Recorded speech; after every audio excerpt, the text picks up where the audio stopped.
This is the Standing Committee on Citizenship and Immigration, meeting number 64. This meeting is televised. We're continuing to study clause by clause of Bill C-43.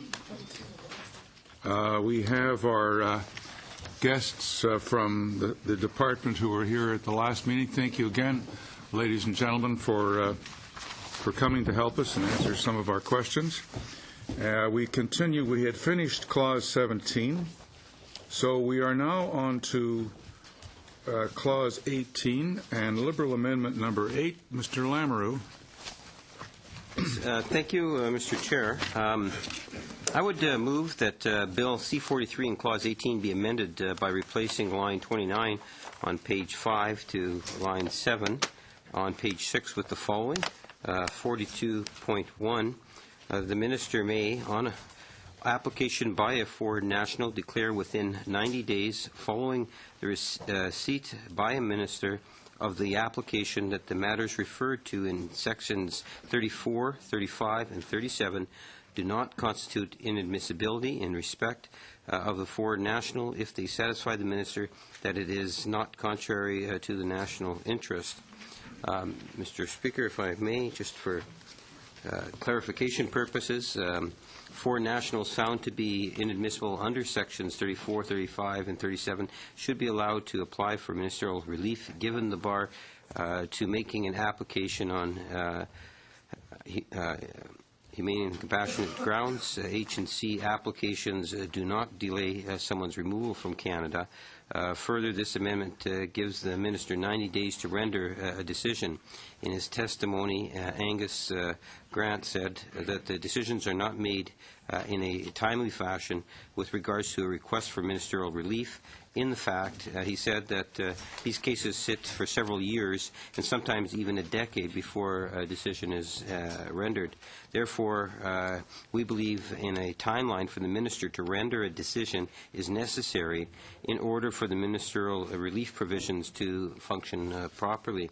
To be clear, we are not saying that all those inadmissible under sections 34, 35, 37 should be granted admissibility, but that because they have no recourse through H&C, that they should have a final step to seek admissibility through a ministerial relief. Many witnesses spoke of how broadly sections 34, 35, and 37 are interpreted and how individuals with very low-level involvement are caught. This amendment is simply a final step where ultimately the Minister makes the final decision on a case. Thank you, Mr. Lamoureux. Ms. Sims. Just a very simple question, just so that we are sure. So the word "there" in your amendment, I'm presuming refers to the permanent resident or foreign national rather than the office. Which word there are you looking at? The word "prescribed conditions on the person, taking into account their needs and public safety." I apologize. Okay. Further debate? Shall Liberal 8 carry? Yeah, if I could have a recorded vote, Mr. Yes, Chair, please. Mr. Lamoureux. Madam Clerk. Mr. Dykstra. No. Ms. James. Mr. Leong. No. Mr. Minigakis. No. Mr. Uppitz. Absolutely not. Mr. Weston. No. Ms. Freeman. Yes. Madame Croguet. Oui. Ms. Sims. Oui. Ms. Sitsalaisan. No.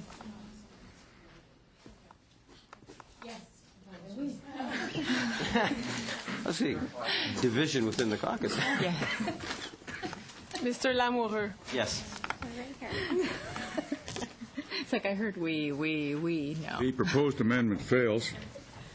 Shall Clause 18 carry? On division.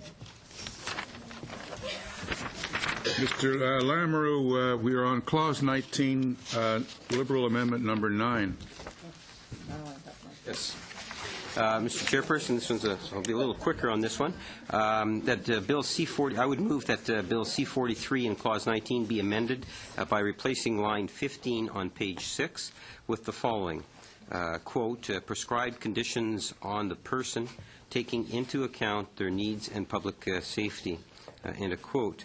In terms of explanation, these changes would ensure that the needs of a foreign national and public safety are taken into consideration when applying conditions rather than implementing minimum conditions. Some individuals may have a mental or physical issue that should be considered and may affect the type of condition required. Thank you. Mr. Lamoureux. Ms. Sims. My question is the one that I reiterated earlier, and just want to make sure that the word "there" in this case is referring to the permanent resident or foreign national, and not back to the office. Yes, it is. Okay, thank you. Shall Liberal Amendment 9 carry? If I could have Yes. a recorded. Yes, Mr. Lamoureux. Madam Clerk. Mr. Dykstra. No. Ms. James. No. Mr. Leong. No. Mr. Minigakis. No. Mr. Uppitz. Mr. Weston. No. Ms. Freeman. Yes. Madame Croguet. Oui. Ms. Sims. Ms. Sitsalaisan. Yes. Mr. Lamoureux. Yes. Liberal Amendment 9 fails.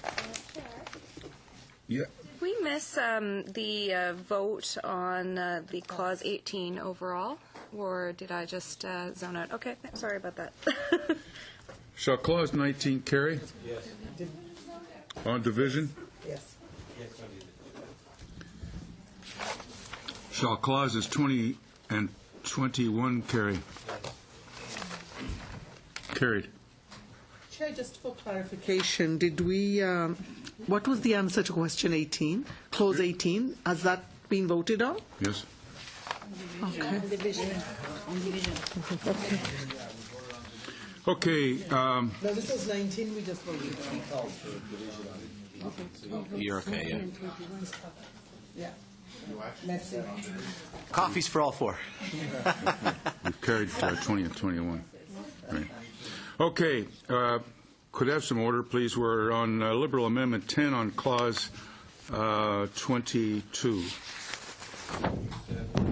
I would move that Bill C-43 in Clause 22 be amended by replacing the line 25 on page 7 with the following, quote, "shun's on the person, taking into account their need of public safety."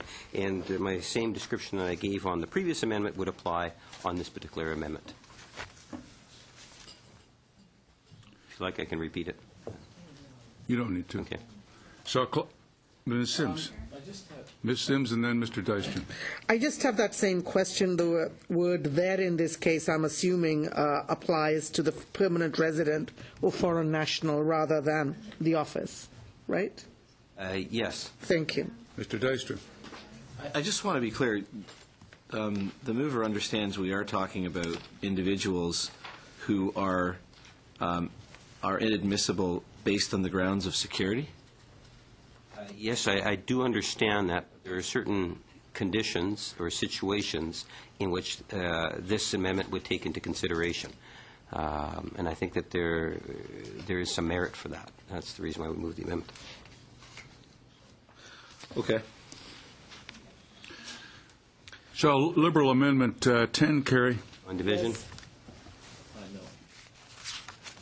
No, I'm sorry. I know what you guys are thinking, but you guys, you can't pass liberal amendments on division. But anyway, we're well, we said no, and he asked for division. But you're good, Lamru. The government will not be supporting this amendment. And it fails. That's not too bad. I'm just here counting. You guys got to do what you got to do. Good thing I got up at 5 o'clock. All right. Okay, okay, we need to have some order here.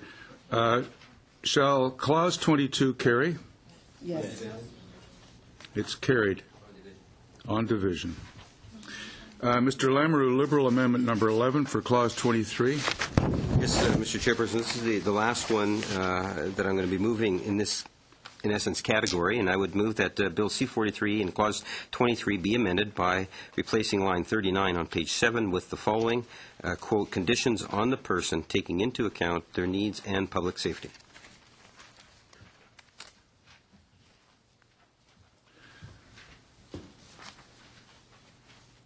Shall Liberal Amendment 11 carry? And I'll have a recorded vote, if I could, on this one, Mr. Recorded vote. Madam Clerk. Mr. Dykstra. No. Ms. James. No. Mr. Leung. No. Mr. Minigakis. No. Mr. Uppitz. Mr. Weston. No. Madame Freeman. Yes. Madame Koguri. Oui. Ms. Sims. Yes. Ms. Sitsa-Vaisan. Yes.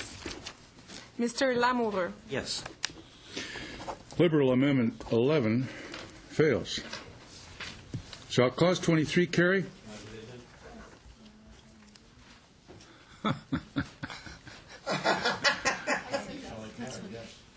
It's carried on division. All right. I got to hear sound. I have to have sound. All right, indeed. Thank you. Ms. Sims, we're on to paragraph 24, and we're on to New Democratic Party number 8. Yes, we are. Chair, I just wanted to ask, did people want me to read this into the record? I can do. Thank you. Shall I read it in, or did you not want it read? I don't know. We've been doing everything, so it's your choice. Okay. If you say nothing, I'll deem it to have been read in. Okay. Thank you very much. But I do have a few comments I'd like to make. Indeed. Yeah. Much has been said about Clause 24 at this committee as it redefines serious criminality to crimes punishable by terms of prison of at least 6 months, which has the effect of precluding access to an appeal. Many witnesses raise serious concerns about the type of crimes that could fall into this new definition. We know there is a major difference of opinion around this table and among the witnesses we heard about what constitutes a serious crime. I don't want to rehash that debate here at any length. Our major concern is that this clause limits due process for permanent Canadian residents, many who have been here their whole lives and know nothing about the culture or language of the countries they would be deported to. This weekend in Ottawa Citizen, they ran a piece called Canada's New Exiles, which details the case of a young Somali man being deported to Mogadishu, one of the most violent and dangerous places on earth, this despite having no connection to that troubled country. The piece goes on to point out, as many of our witnesses did, that it is not uncommon for immigrants and refugees who arrive as children to assume they are citizens or never put their minds to the question until the government moves to deport them. With all of this in mind, I am moving an amendment here that seeks to mitigate some of the worst effects of this clause. It does two important things which I will address separately. First, we make a very modest proposal that we exempt conditional sentences from the terms of imprisonment, thereby ensuring that convictions that are not as serious as more egregious crimes, as is the case with conditional sentencing, do not get caught by this provision. This was a suggestion made by the Canadian Bar Association and others during their testimony. In fact, the national president of the Canadian Somali Congress said to this committee last week, "We should definitely make an exception between conditional sentences and jail. In its current form, the bill does not do that. So you can have a situation where a permanent resident facing jail time may be sentenced by a judge in the community's interest to conditional sentences due to the fact that the person is gainfully employed. But because of the nature of conditional sentences take longer to fulfill by their very nature. But ironically, that would actually lead to the capture of this person with this legislation because it would exceed 6 months. The second thing this amendment does is that it seeks to restore access to an appeal for those convicted of crimes outside of Canada or for those that have committed acts outside of Canada. We believe it is the Immigration Appeal Division that is the appropriate body to properly evaluate those cases. We know that in many countries, simply being a member of an opposition political party can get you charged and convicted of a serious crime. Due process to evaluate these cases is essential in a free and democratic country like Canada. I would ask members to seriously consider this modest amendment to Clause 24. While we oppose the principle of denying due process, we believe this amendment significantly moderates Clause 24. Okay. Ms. Citizenship. Thank you, Mr. Chair. I just want to add a little bit more to what my colleague has spoken about. And once again, I want to reiterate the fact that Clause 24, it redefines the serious criminality to crimes punishable by a term of imprisonment of at least 6 months, which has the effect of precluding access to an appeal. And access to an appeal is a very important piece of our immigration system and a fair judiciary or fair, transparent process. And the NDP and we've heard from many witnesses that they also agree that there exists a need for due process, and eliminating the right to appeal for permanent residents is a grave concern in this legislation as it is presented. And we also heard from witnesses their concerns for individuals who would now be denied their due process. And two of the examples that came up again and again was individuals who came into Canada as a child, lived most of their life in Canada without any family connections to their country of birth, or even some may not even speak the language of the country their country of birth, and that they can now be returned to that country without the opportunity of an appeal. And the second example that came up again and again was individuals who may have mental health issues who would fall in through the cracks. It's also reasonable to exempt conditional sentences, as, once again, I'm just reiterating things that we heard from witnesses, and this very reasonable amendment would make it so that they're not caught up in the provision. For example, that child. It could have been me. If my father wasn't with it enough to know the Canadian immigration system or Canadian citizenship process, Canadian laws enough that he knew that we weren't deemed naturalized citizens just by being here for a certain number of years and that you needed to apply for it, I could be that child. Not that I was going to be involved in crime activities, but I'm a person who was born outside this country and came here as a young child. Don't really know many people in my country of birth, or have maintained those family connections. And if I were to be sent back, I'd be lost and not be able to continue life in a very meaningful way for myself. And so I don't know what the member across is saying. I couldn't hear. But Go ahead. But I think it's important that individuals have access to an appeal, and that's it's a star feature, I think, of ensuring due process and a fair judiciary, and it's a very important piece of our immigration system, and I think this amendment really does capture that and is a very fair amendment in that sense. Thank you, Mr. Chair. Thank you, Mr. Tsvaisen. Mr. Dijkstra, and then Mr. Lamoureux. Well, I find it a bit interesting, Rathika, the example that you would use yourself. One, I don't think you would ever consider committing a serious crime. And two, you've been back to your country of origin. I've never been. I thought you had been. No, I have never been back since I left. So I remember when we talked about this in the summer when I had gone, you said that you wanted to, or you thought that you were going to go. So sorry, I thought you had been. No, I've never been back for fear of my life. The other aspect of this is, and I think this needs to be noted, and perhaps Ms. Clark or Ms. Seta could confirm, under the Immigration and Refugee Protection Act, serious criminality is actually not changing. And I think there's a little confusion around the fact that while the time frame from 2 years to 6 months is changing in terms of what would be considered the time frame for of a sentence that you'd receive for a serious crime, the actual Immigration and Refugee Protection Act is actually not changing. So it's remaining consistent with what has always been there.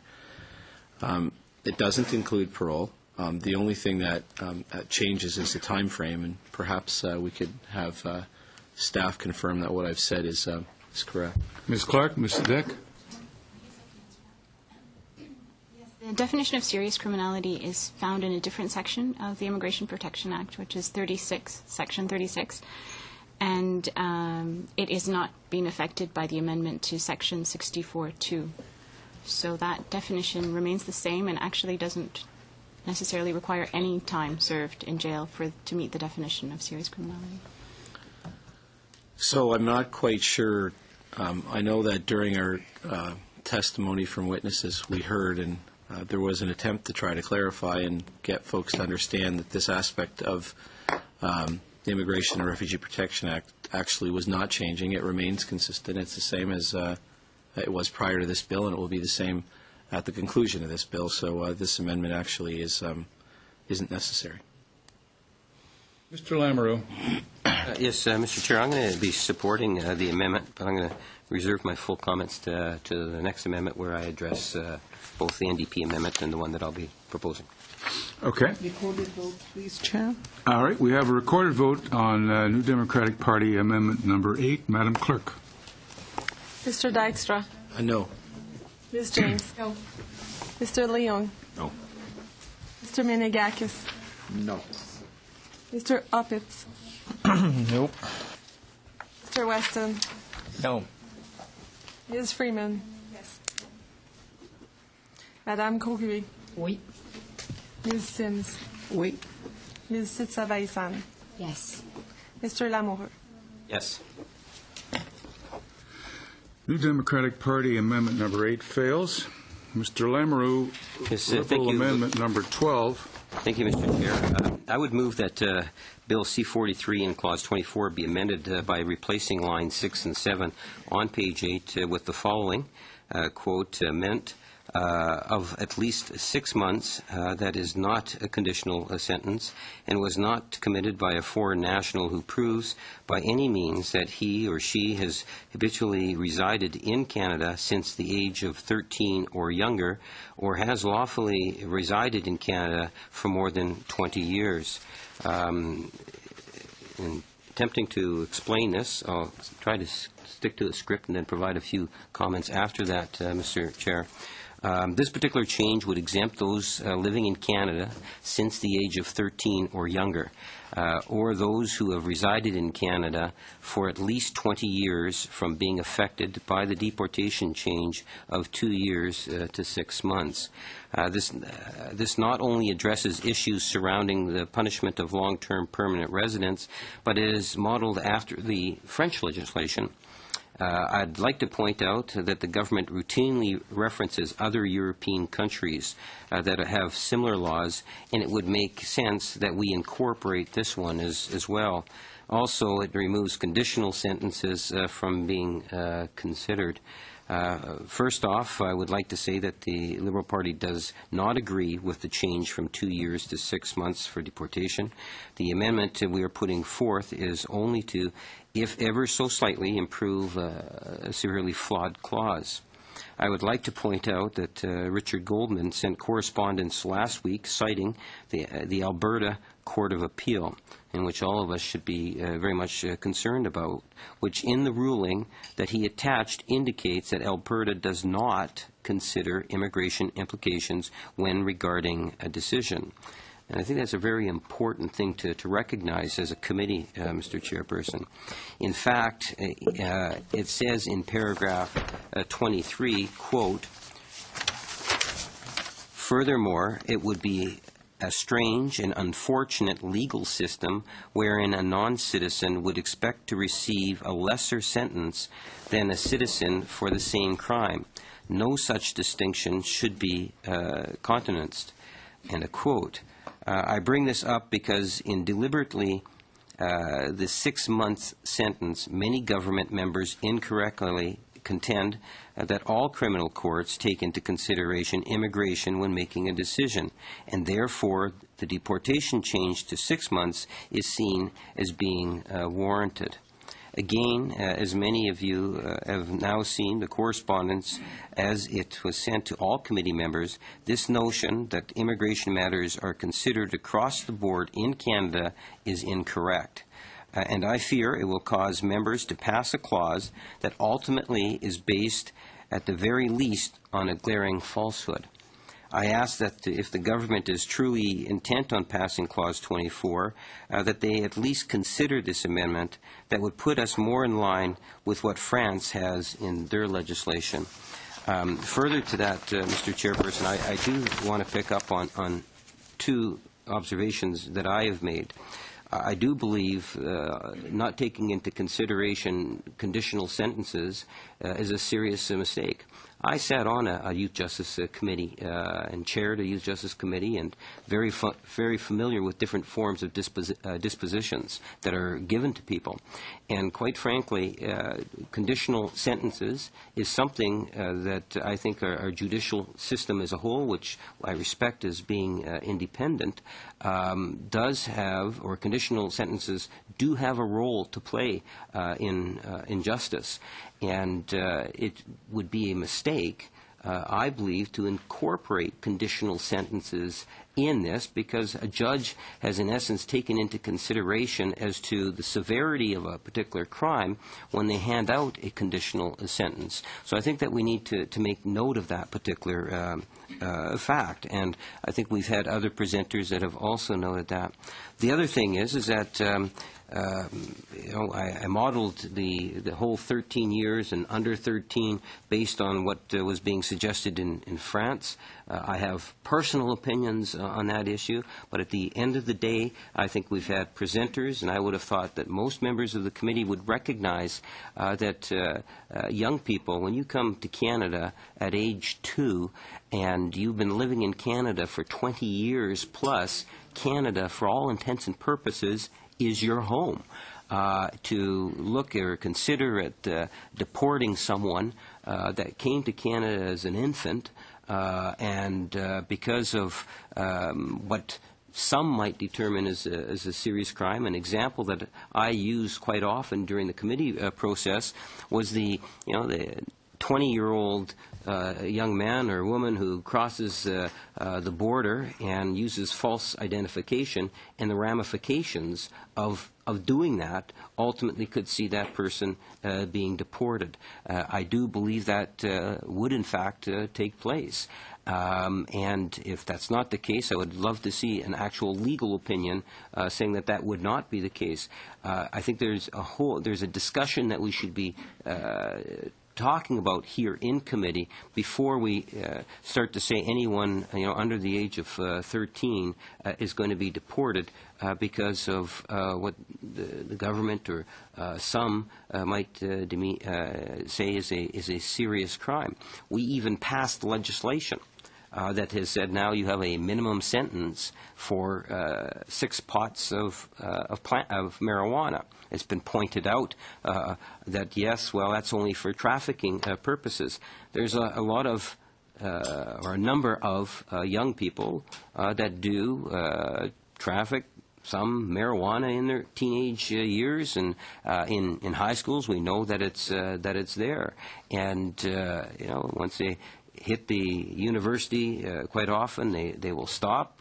Hopefully they find different ways of making income. We're not going to condone that sort of behavior, but the reality is that it does happen, and this is under a minimum sentence. Is it proper to deport someone for situations like that when they've been here when they grew up here in Canada? I think not. Equally, the example that I use in regards to using false identification in order to gain entry to have a drink in the States because you're celebrating with your peers that have graduated from whether it's a high school or a university. So I would hope that members would seriously contemplate supporting this particular amendment. Thank you, Mr. Thank you, Mr. Lamoureux. Shall Liberal Mr. Dijkstra? Well, I'm not going to speak very long, Chair, but I do want to point out the reason why we won't be supporting it, the bill.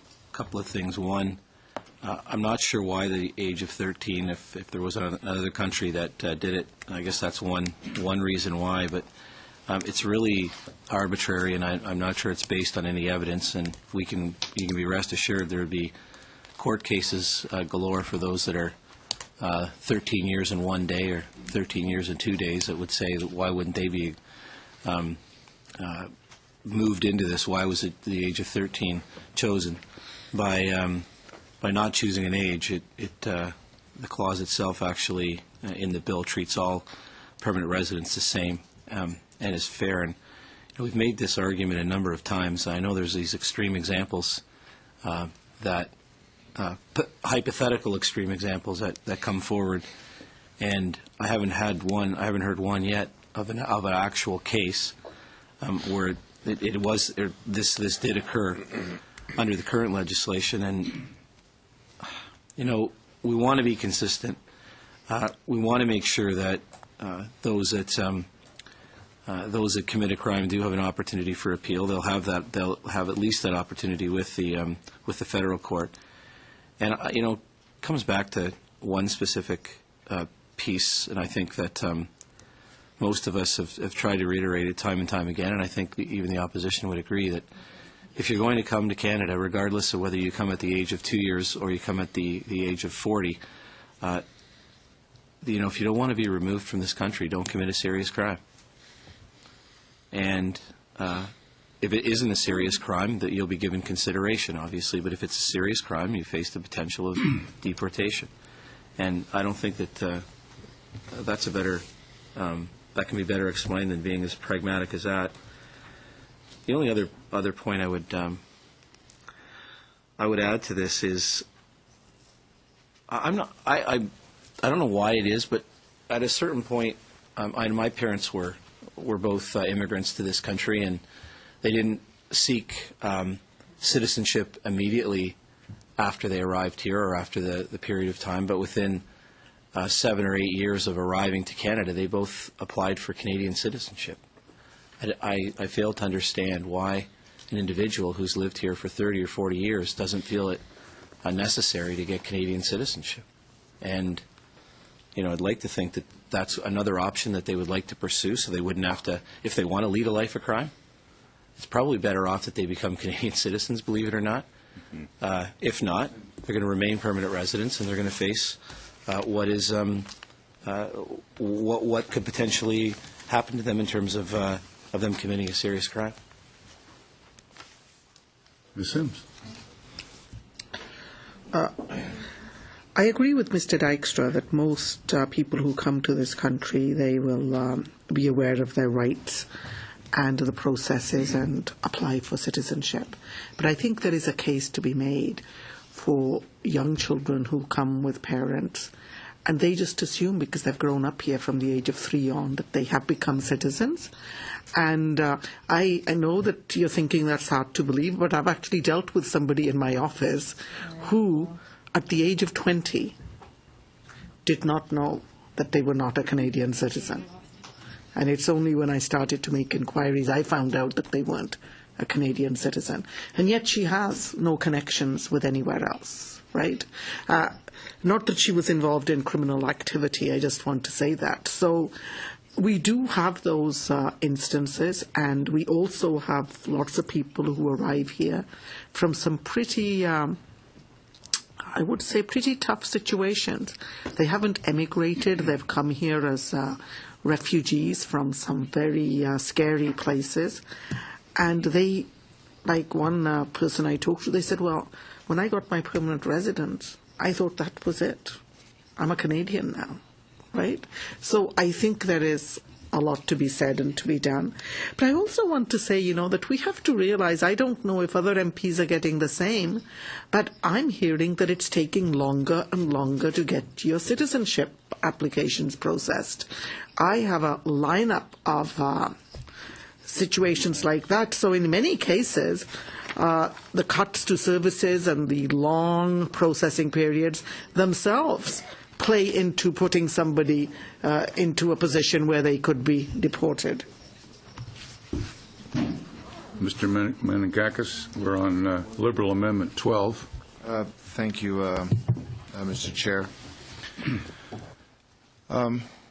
Well, in response to Ms. Sims, let me just... I was afraid of try to stay on Liberal. I let her go on, but I understand. if you're brief, sir. Yeah, I'd like to get my point across, Okay. if I may, with your permission, sir. Thank you. We're not talking about taking somebody's rights away.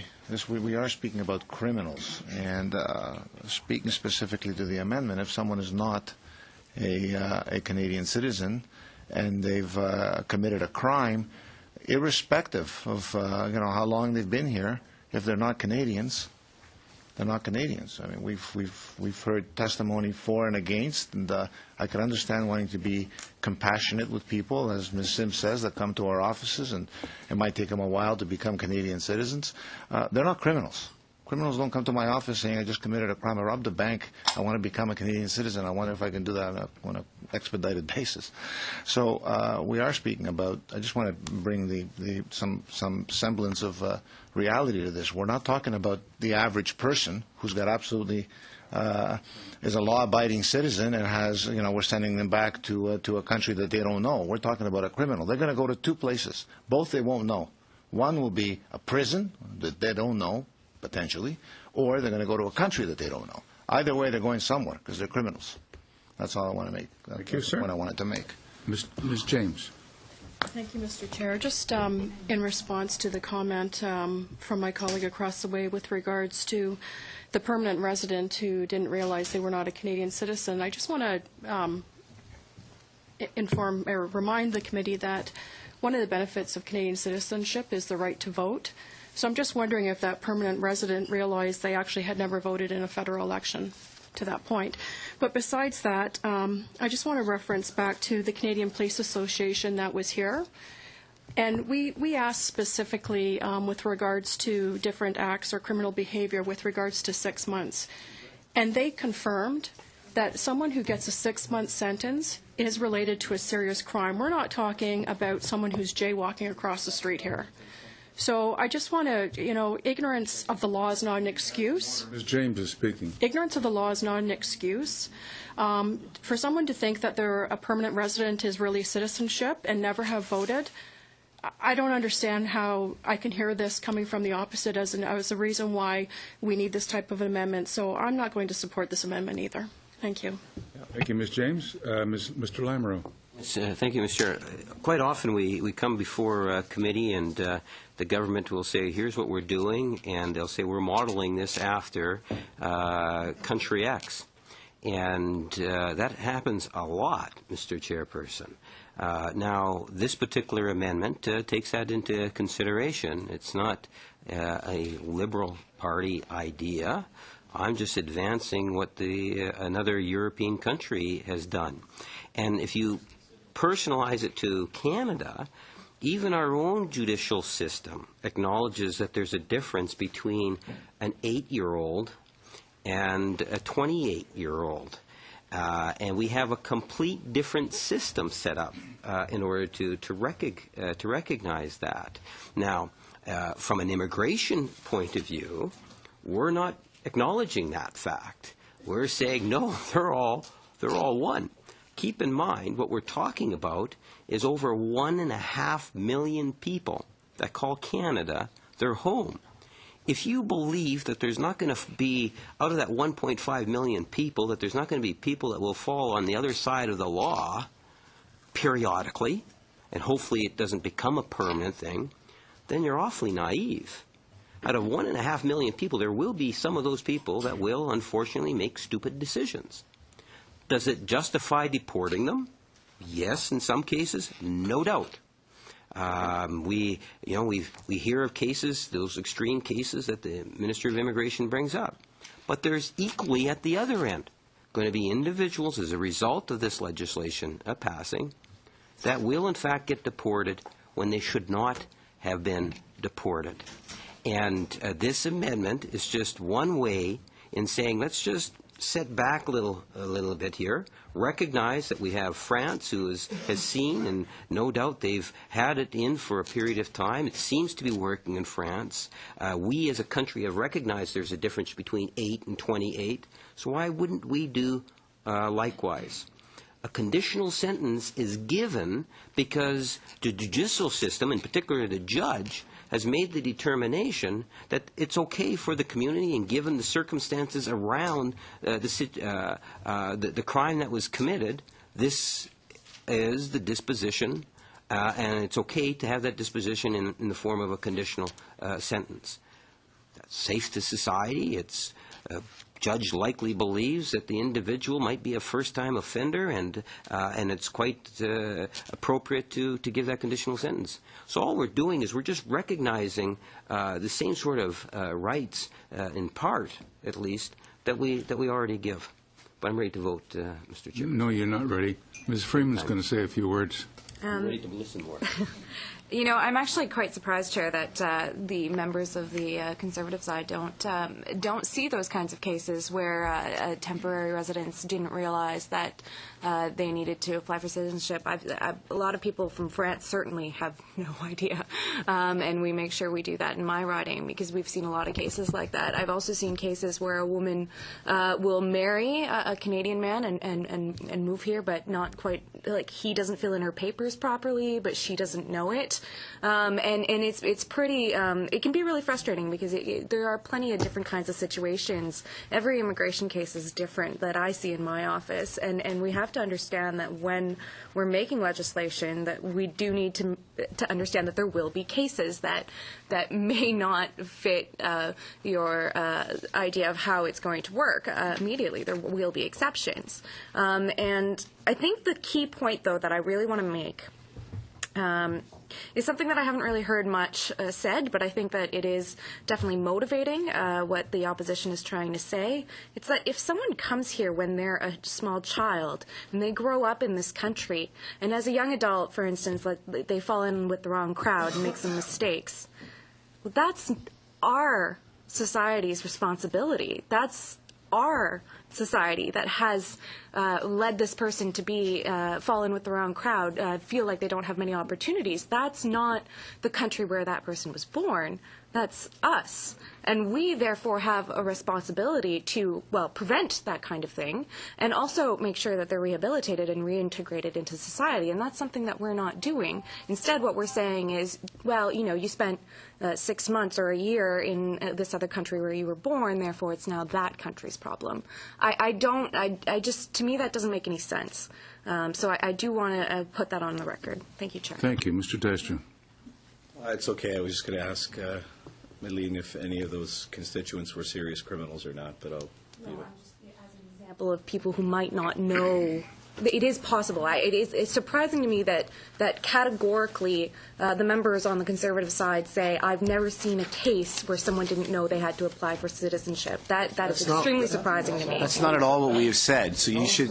Okay, now I need to respond to that because that's not a fair. I'm going to completely disagree with what you've said because that is not at all what we've said. We have said. No, hold on a second here. You made your point. Let me have a chance to respond. I'm up here.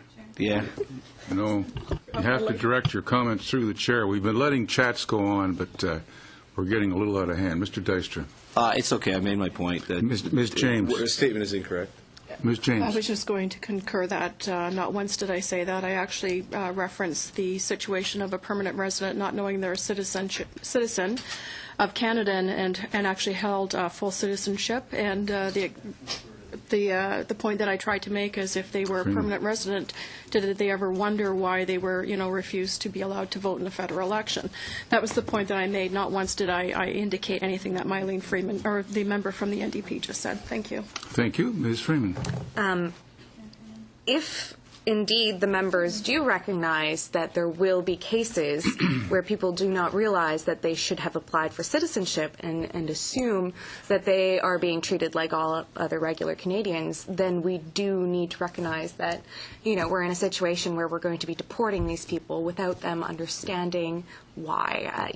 I don't know if someone else wants to go in on this, but I mean, for me, the argument that I was understanding behind no, we can't allow this amendment was because, of course, there would never be that kind of situation. If someone's going to commit a violent crime, then they should know what kind of status they have. I don't think that's what goes through your average person's mind, especially not when they get caught up in the wrong crowd or something like that. It happens where people, have less opportunities, and we need to recognize that that's part of our society's problem, and that we need to deal with that in more constructive ways than simply just deporting people. Thank you. Ms. Sims. I think we have a fundamental disagreement here, and I'm ready to vote. Seems to be unanimous. Shall Liberal Amendment 12 carry? Recorded vote, Mr. Chairman. Just got that in under the wire. Go ahead. Madam Clerk, recorded vote. Mr. Dijkstra. No. Ms. James. No. Mr. Leon. No. Mr. Menegakis. No. Mr. Opitz. Oh, no. Mr. Weston. No. Ms. Freeman. Yes. Madame Croguet. Oui. Ms. Sims. Oui. Ms. Sitsa-Vaisan. Yes. Mr. Lamoureux. Yes. Liberal Amendment 12 fails. Recorded vote for the clause, please. Okay. Shall Clause 12 carry? We have a recorded vote, Madam Clerk. Clause 24. Clause 24. We haven't voted on Clause 24 yet. And Ms. Sims wants a recorded vote. Yes.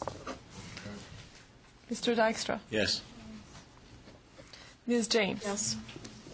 Mr. Leon. Yes. Mr. Menegakis. Yes. Mr. Opitz. Absolutely. Mr. Weston. Yes. Ms. Freeman. No.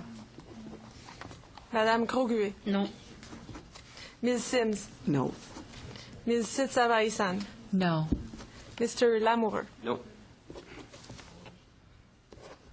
Clause 24 carries. Shall clauses 25 to 31 inclusive carry? On division. Mr. Lamoureux, we are now on to... Chair, you just moved too quickly. We just finished 24, Yeah, and then you did all the rest of them as one batch? yeah. Well, 25 to 31 inclusive. yeah, well, I was just barely turning the page trying to find out where we were at.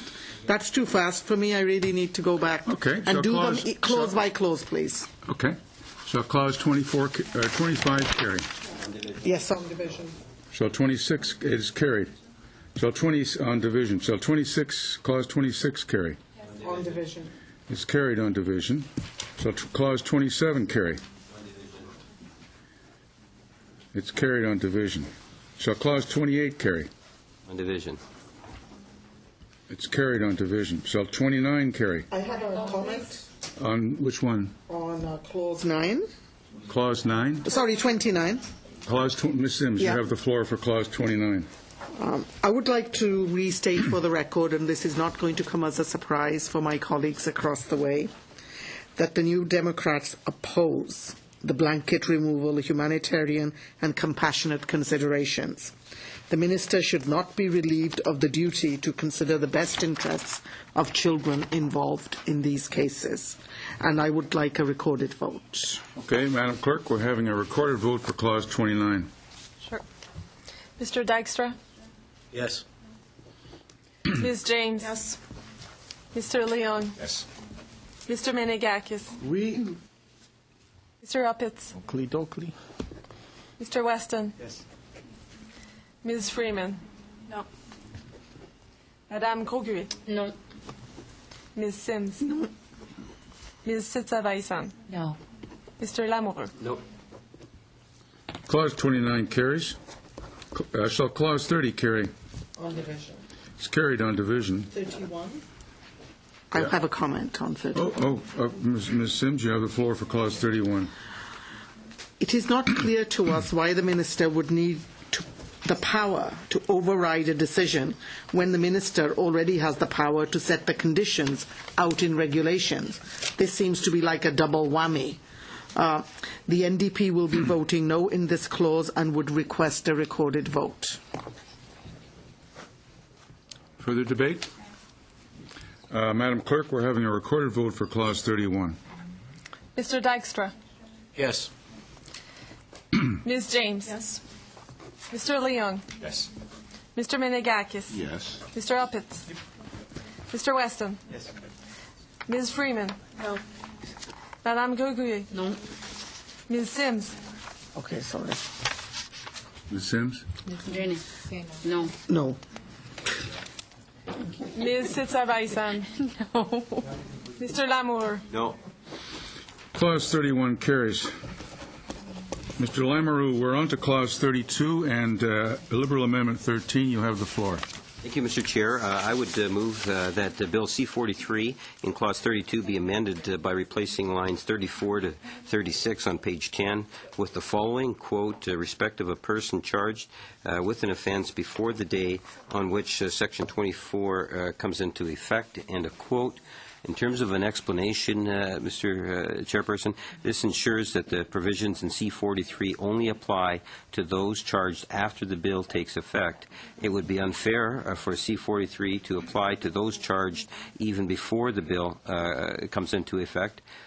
We had a witness, Mr. Kirkland, in which we all know, stated, and I would quote from his presentation, imposing with retroactive effect the penalty of removal from Canada is incompatible with some of the tenets of our criminal justice system.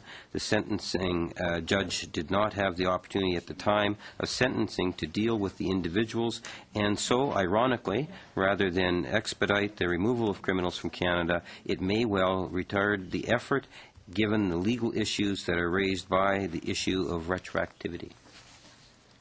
Thank you, Mr. Lamoureux. Ms. Sims. We'll be supporting this amendment. Okay. I see no other hands. Liberal Amendment... Recorded vote. Yes, Mr. Lamoureux. Madam Clerk, for Liberal Amendment 13. Mr. Dykstra? No. Ms. James? No. Mr. Leon? No. Mr. Menegakis? No. Mr. Uppitz? Nope. Mr. Weston? Ms. Freeman? Yes. Madame Grosguet? Oui.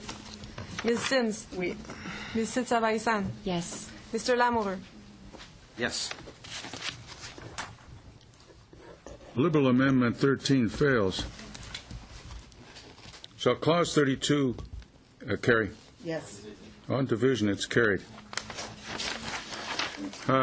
Ms. Sims, we're on to Clause 33, New Democratic Party Amendment number 9. Okay, the amendment reads that Bill C-43 in clauses 33 be amended, replacing line 40 on page 10 to line 3 on page 11 with the following. Respect of a person who is convicted or charged with an offence before the day on which Section 24 comes into force.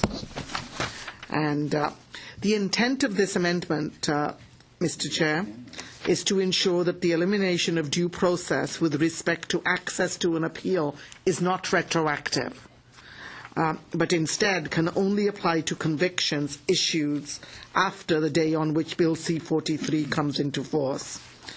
This is a very, very moderate amendment, and it sort of actually puts into practice a fundamental rule of law, and that is that you don't reach retroactively to inflict pain. Last week, the Conservative side called immigration lawyer Richard Kurland to testify. Mr. Kurland is generally supportive of the government's approach with C-43, but he did offer this criticism. Imposing with retroactive effect the penalty of removal from Canada is incompatible with some of the tenets of our criminal justice system. The sentencing judge did not have the opportunity at the time of sentencing to deal with the individuals, and so ironically, rather than expedite the removal criminals from Canada, it may well retard that effort, given the legal issues that are raised by the issue of retroactivity. This could actually, our amendment could actually expedite the process that we've heard the need for so many times. I would respectfully ask that committee members support this very reasonable amendment to Clause 34. Mr. Dijkstra. Just a question on procedure, I suppose.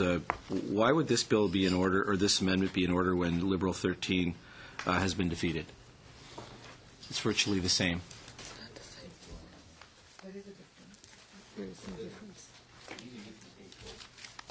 I've been informed because they're different. They're different. They're different. They're different. Okay.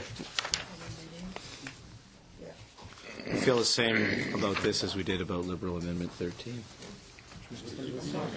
Okay. New Democratic Amendment number 9. Shall New Democratic Amendment... Recorded vote, please. Yes, Ms. Sims. Recorded vote, Madam Clerk. Mr. Dijkstra. No. Ms. James. No. Mr. Leung. Mr. Menegakis. No. Mr. Uppitz. No. Mr. Weston. Ms. Freeman. Madame Grosguet. Oui. Ms. Sims. Ms. Sitsabaïsan. Yes. Mr. Lamoureux. Yes. New Democratic Amendment number 9 fails. Recorded vote on the clause, please. Okay. I just want to make sure I get it in there. Shall Clause 33 carry? And it's on division, Madam Clerk. Recorded. It's a recorded vote, yes. Mr. Dijkstra. Yes. Ms. James. Yes. Mr. Leung. Yes. Mr. Menegakis. Yes. Mr. Uppitz. Yep. Mr. Weston. Yes, please. Ms. Freeman. No. Madame Grosguet. No. Ms. Sims. No. Ms. Sitsabaïsan. No. Mr. Lamoureux. Clause 33 carries. Shall clauses 34 to 38 inclusive carry? 30. Could we do them one at a time, please? Yes. Shall clause 34 carry? Yes, Carried. it carries. 34 is carried on division. Shall clause 35 carry? Recorded vote, please. Madam Clerk, a recorded vote for clause 35. And I just have one quick comment, if I may. Okay. once again, we're sort of a little bit confused as to why the minister would need the power to override a decision when the minister already has the power to set the conditions out in regulations. We'll proceed with the vote, Madam Clerk. Mr. Dykstra.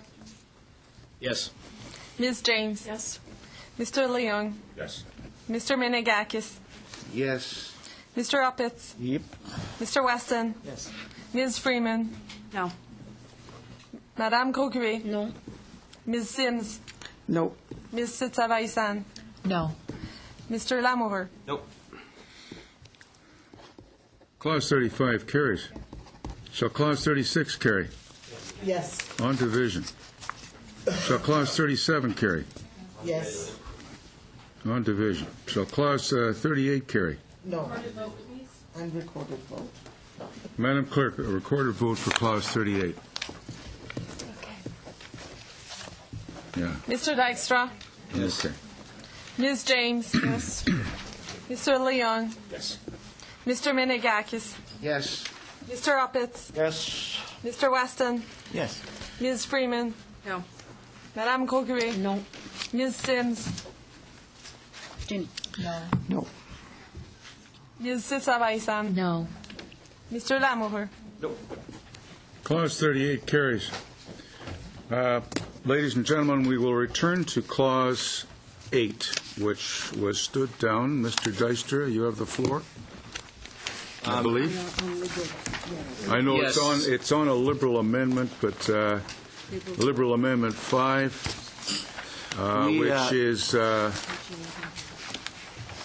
which is Page 11. yeah.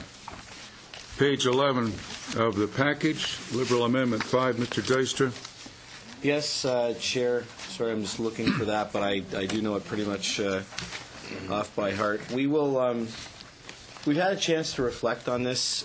We are not going to support this amendment, but Mr. Weston actually has an amendment that the government would like to table. After the at your jurisdiction as to when, but we'd like to table that amendment, and he will speak to it at that time. To this section, an amendment to the amendment, or to the section? No, this is just an amendment that is separate, but comes as a result of some of the arguments that have been presented by both. Amendment to Clause 8. You're talking about Liberal number 5. Yes. Yes. Okay. Well, we have. I do have that in front of me. Do others have that? Does the rest of the committee have that? Oh, event, not what. Well, hold on. Don't get me excited because we'll lose everything. Liberal Amendment 5 is on the table, and we're going to deal with that first before we deal with the Conservative amendment, if it's in order. So further debate on Liberal Amendment 5. Mr. Lamoureux. Mr. Chair, I was quite encouraged when the government member indicated that he would postpone it. I anxiously await the arrival of the new amendment, but I would request that we do have a recorded vote on this one still. Thank you. So your amendment, Mr. Dijkstra, your amendment, Mr. Dijkstra, your amendment is a different amendment, or is it? It is. Okay. Could I see that?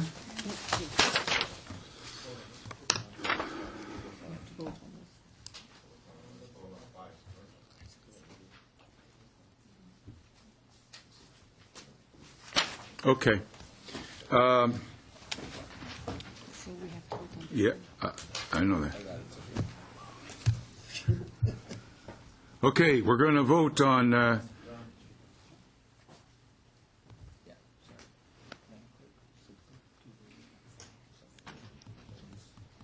appreciate all the help everybody's given me. Okay, we're going to vote on Liberal Amendment 5. It's a recorded vote. Mr. Lamoureux. Madam Clerk. Mr. Dykstra. No. Ms. James. No. Mr. Leung. No. Mr. Menegakis. No. Mr. Uppitz. No. Mr. Weston. No. Ms. Freeman. Yes. Madame Groscuet. Oui. Ms. Sims. Oui. Ms. Sitsavaisan. Yes. Mr. Lamoureux. Yes. Okay, Liberal Amendment 5 fails. Mr. Weston, your proposed amendment seems to be in order. If you could move that, and please. Bon, merci bien, Monsieur le Président, et grâce. Thank you very much, Mr. Chair, and thanks to the conversation that we have had here, and given the testimonies that we heard, We could improve the report by ensuring that the minister does have to respond to Parliament, at least in the annual report, declaring how many times he's exercised his negative discretion. So this is, I think, in the spirit that we have been discussing here in the committee, as well as what we've heard from some of our witnesses. And from my point of view, it's an attempt to increase the minister's accountability while making sure that what we do is consistent with other aspects of the Act, and making sure that we don't breach concerns of security and other things that the government have expressed. So the amendment specifically says that Bill C-43 in Clause 8 be amended by adding after line 2 on page 3 the following. The report required under Section 94 must include the number of declarations made under subsection 1 and set out the public policy considerations that led to the making of the declarations.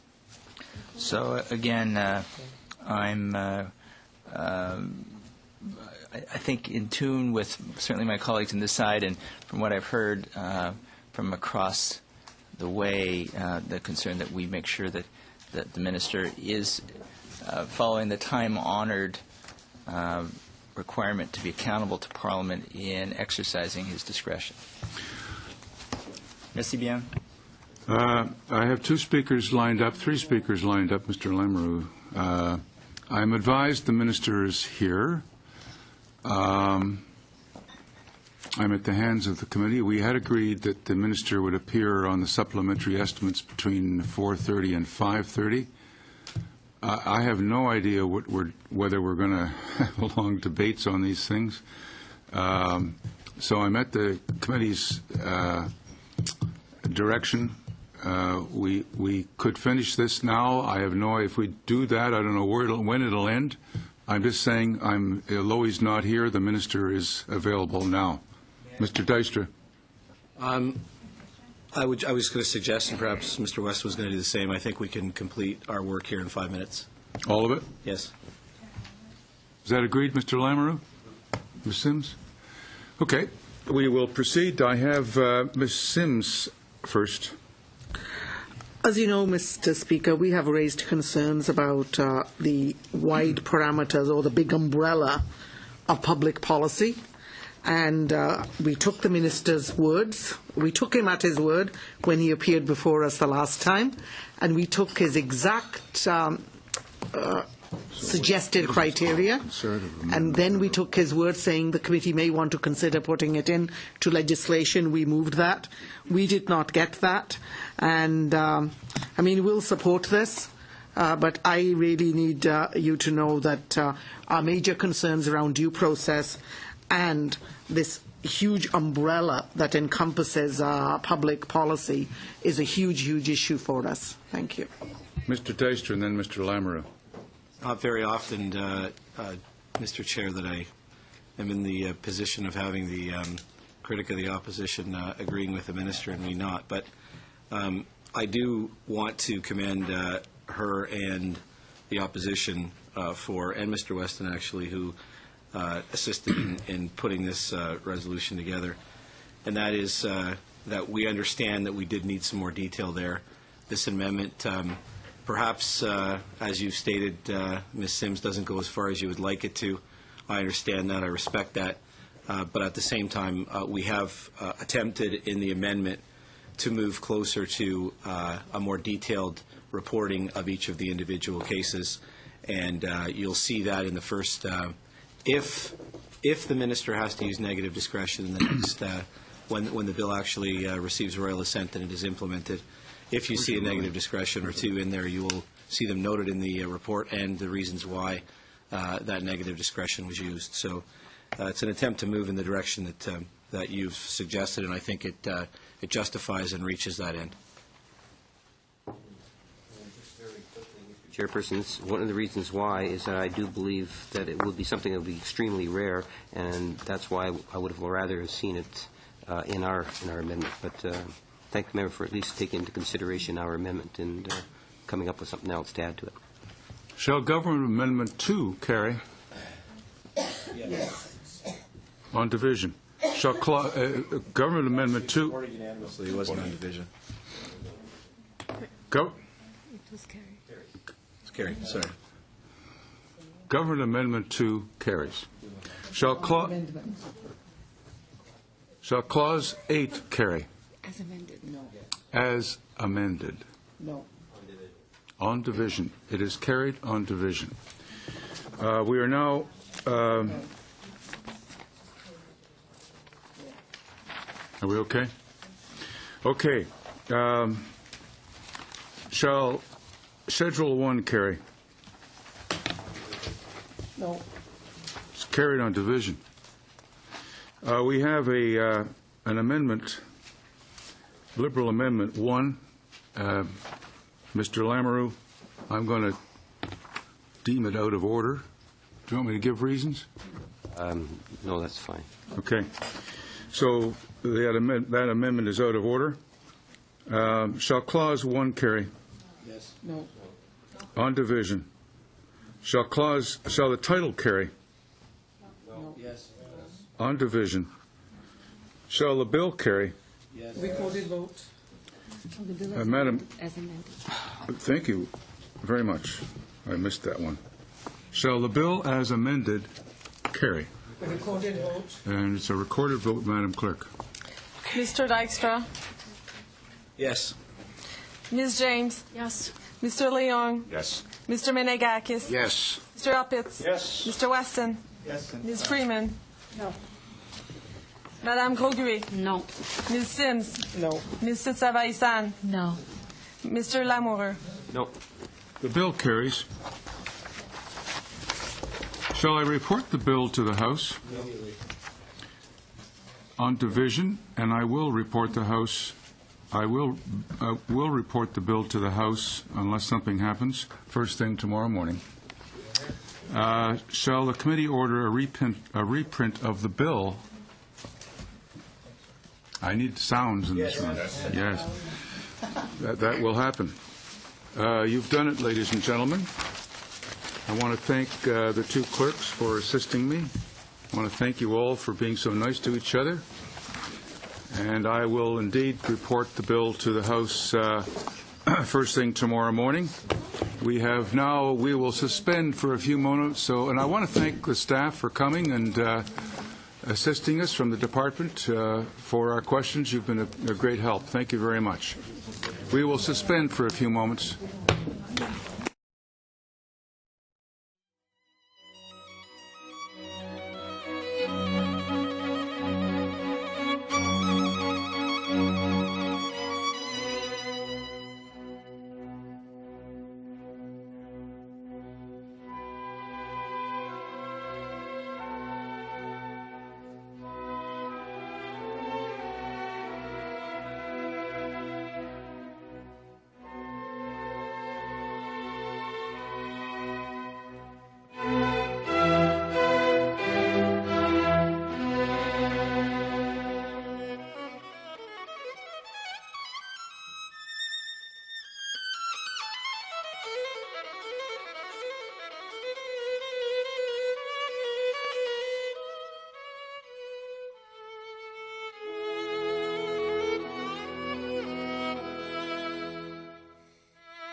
Okay, ladies and gentlemen, we're going to continue on. We're behind schedule, but here we are.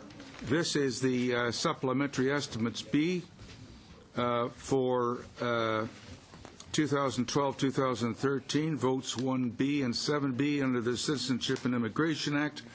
We have the Honourable Jason Kenney before us, who is the Minister, and he has his usual assistants.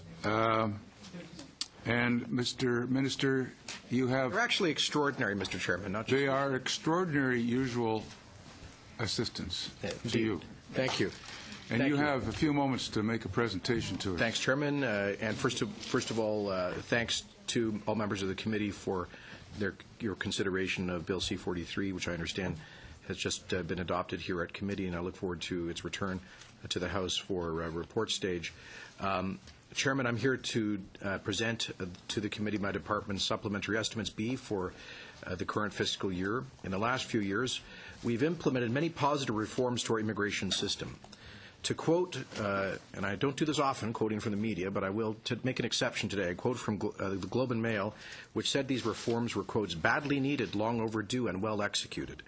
They've helped to reverse unacceptably long wait times, reduce crippling application backlogs, crack down on fraud and abuse of the system, and improve the timelines of the services we provide.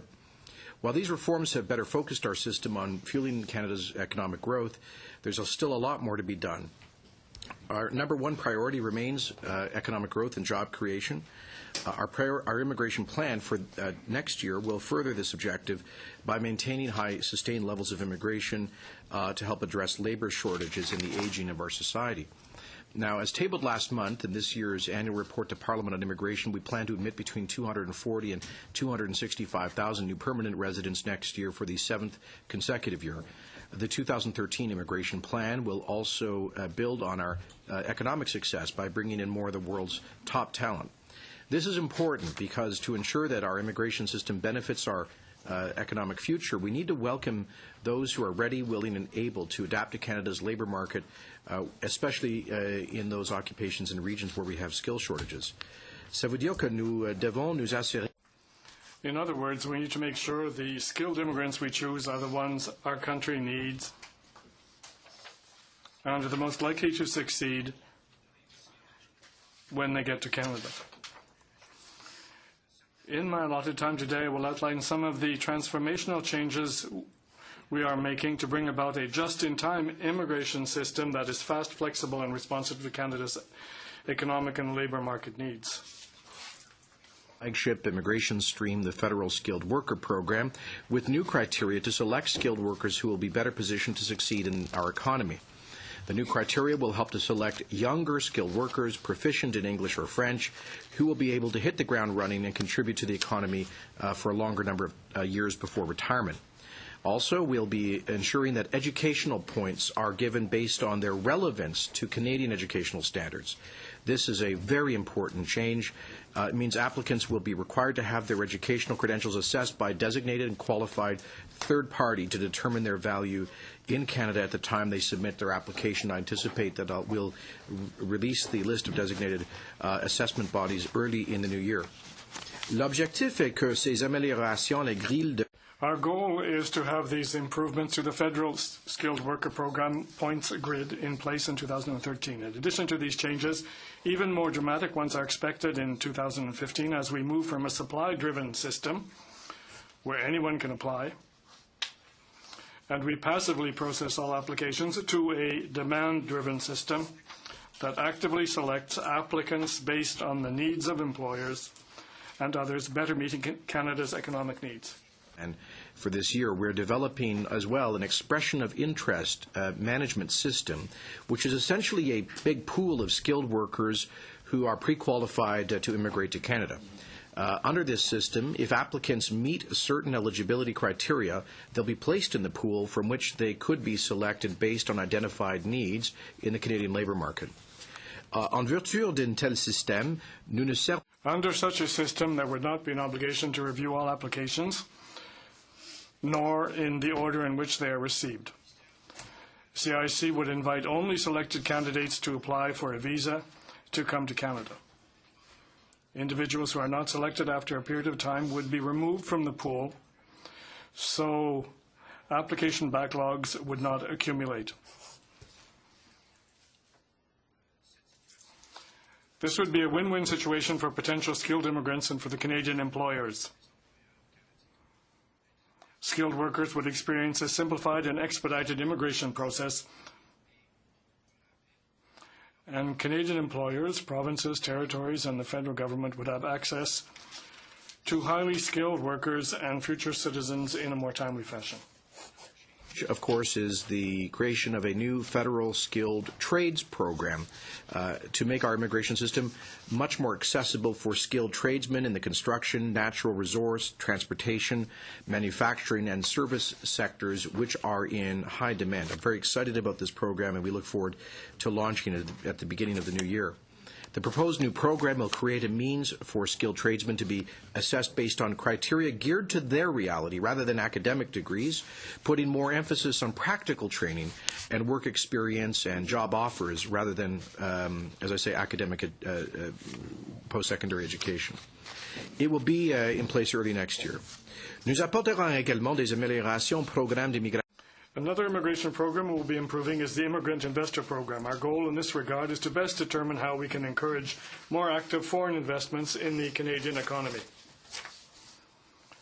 We need an investor program that brings in real capital to ensure we have long-term growth in jobs and the economy.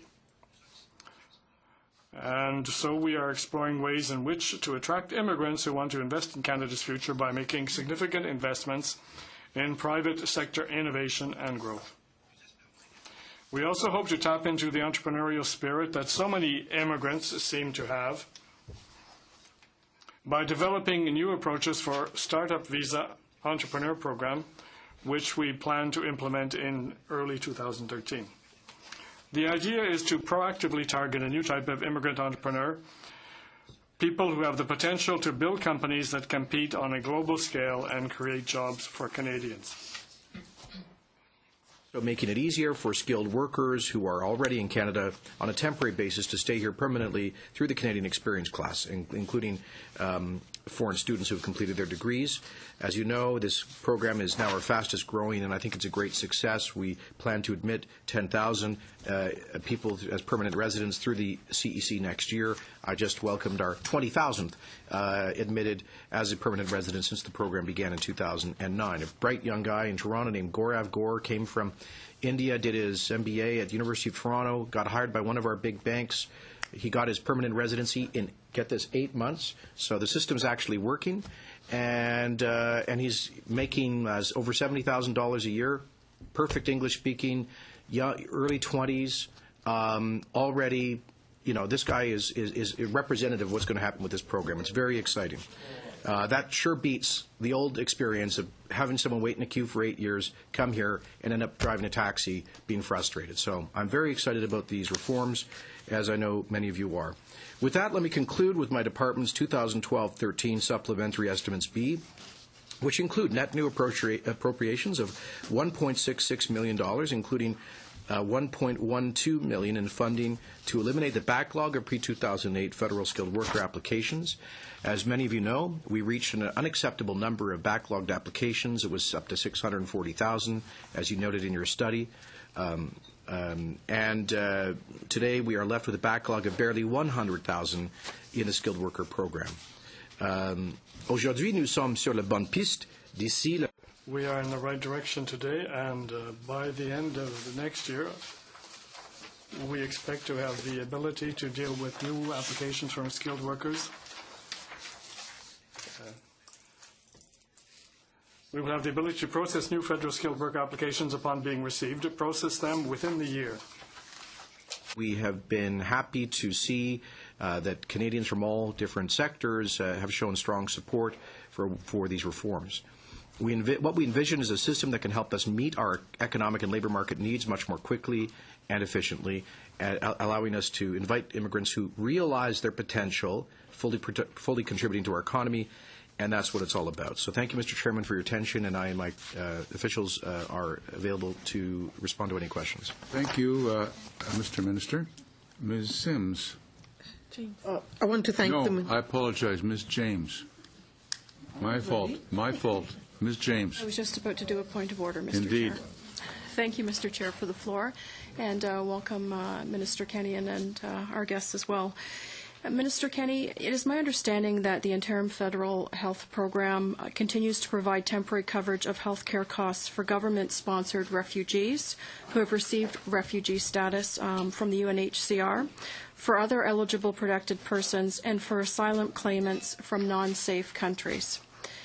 I have to tell you that because I work, obviously, I'm on the immigration committee. When I talk to constituents, a lot of what I do is related to immigration, and my constituents of Scarborough Centre were not only shocked, but they were also upset and angry to find out that illegal immigrants and bogus asylum claimants were receiving better health care than many of them themselves, and some of the things that they were most upset about was the fact that some of these bogus refugee claimants were receiving eyeglasses, kids were getting braces, and so on.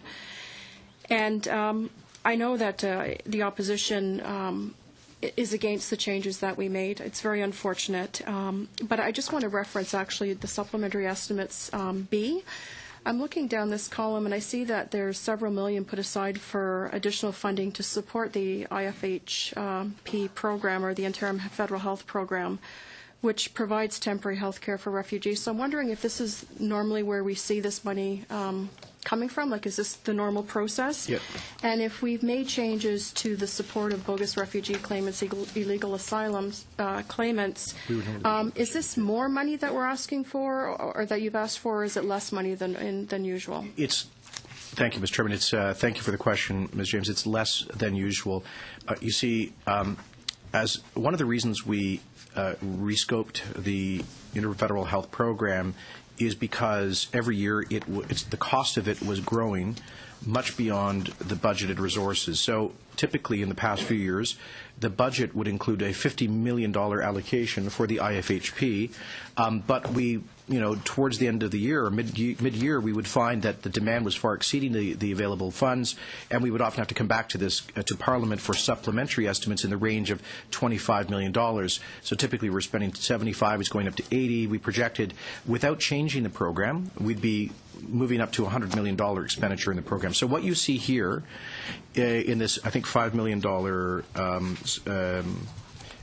increment is reflective of the fact that we're going to be spending more than the $50 million budgeted, but it's still a lot less than the $80 million spent last year, for example. Paul, would you care to supplement that? No, I think that's exactly it. In the past, we've always had a base level of $50.5 million. We've always come back through supplementary estimates for additional funding. This has exceeded reached up to $30 million in previous years, and this year we're seeking 5.2. So that reflects the $25 million in savings. So normally we would actually, at the end of the year, end up having spent 80. This year we anticipate we'll end up having spent 55 or so. Well, I thank you for clarifying that, because I can tell you that I welcome these changes. And I guess I should thank you personally on behalf of my constituents of Scarborough Centre, because I know they welcome these changes as well. I'm just wondering, now, we've heard the opposition was opposed to these changes. In the media, we've seen or heard from a small group of activist doctors that were against these changes. But I'm just wondering what you think across the country, what you've heard back from all Canadians, not just my riding personally, but from all Canadians from coast to coast to coast. Well, I know there's been some controversy around this, and I understand that. I respect diverse views on this issue.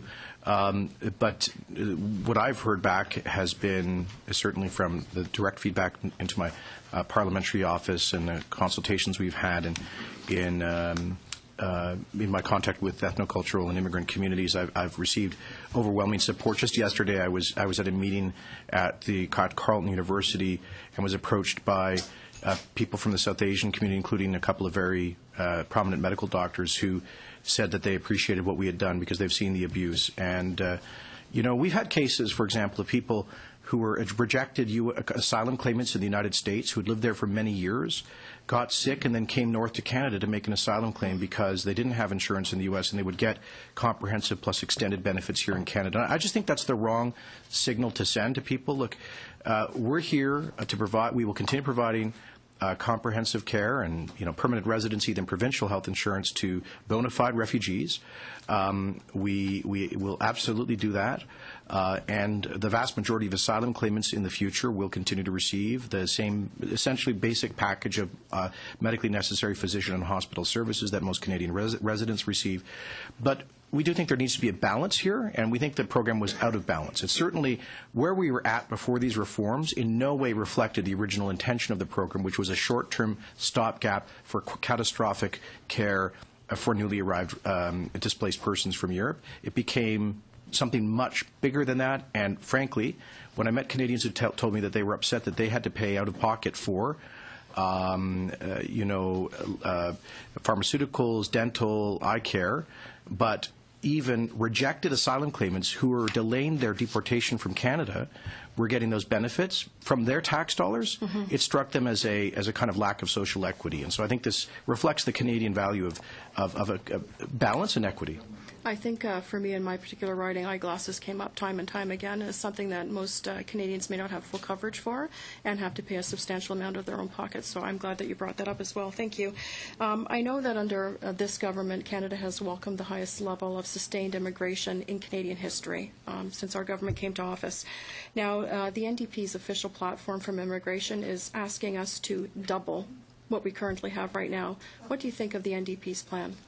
Yeah, well, my understanding is they proposed to move to create a target at least 1% of population, which would be 340,000. But in addition to that, have proposed granting permanent residency to all temporary foreign workers in Canada, which would be an increment in the range of 140,000, because about that's the number that we admit currently on temporary visas who did not ultimately end up obtaining permanent residency. So 340 plus 140 is 480. It's 480. Yeah, my math's not very good. And then as well, I believe the NDP continues to support private member's bill introduced by Olivia Chow to allow every Canadian citizen or resident to sponsor a relative from abroad who does not currently qualify for family sponsorship programs. Now, that could add, well, of course, that would add potentially millions. Point of order. Stop the clock, please. It is. I think that when the minister is here, we should be able to discuss things about the ministry. Ms. James did talk about things that weren't exactly supplementary estimates, but I think that that's fine when she's talking about refugee cuts. I think that does have to do with what the purposes of our committee is sitting here to do today. But when you're asking the minister about another party's platform, I think that's pretty far out of what this committee is supposed to be doing and what the government is here to do today.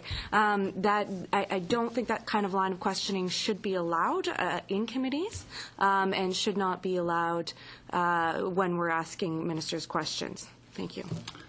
Well, the time is up anyway. Ms. Sims, it's your turn. Thank you very much. First of all, I want to thank the Minister for coming before us and giving us this opportunity. But, Minister, I want to pursue this line of questioning around the funding for the interim health care benefits, the IFH program in Supplementary Estimates B, Vote 1.